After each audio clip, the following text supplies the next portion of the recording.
بچوں، جس طرح سے ہم نے اس کے پہلے دیکھا کہ آئنی مرکبات کس طرح سے بنتے ہیں اور آئنی بندشیں کسے کہتے ہیں، اور ساتھ ہی ساتھ کہ آئنی مرکبات کون کون سے ہیں، تو چلیے آج ہم دیکھیں گے کہ فلزیات اور دھاتوں کی تحصیل کیسی ہوتی ہے۔ سب سے پہلے ہم دیکھیں گے فلز کاری کے بنیادی اصول۔ فلز کاری کے بنیادی اصولوں میں سب سے پہلے آتا ہے کچ دھاتوں کا ارتکاز، اس کے بعد اس میں ہی آتا ہے ثقلی قوت کے ذریعے علیحدگی، پھر ہم دیکھیں گے آبی قوت کے ذریعے علیحدگی، مقناطیسی علیحدگی کا طریقہ، تکتیر کے ذریعے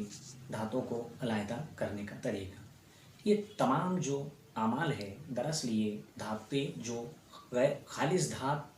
اور غیر خالص دھات، یعنی کہ غیر خالص دھات کو خالص دھات یا پیور دھات میں تبدیل کرنے کے یہ کچھ مراحل ہیں، جن میں ایلومینیم اور دوسری جو تیز عامل دھاتیں ہوتی ہے جو کیمیائی تعاملات میں بہت تیزی سے کیمیائی تعاملات میں حصہ لیتی ہے، ان کو یہ تحصیل یا ان کو تحصیل کرنے کے یہ مراحل ہوتے ہیں۔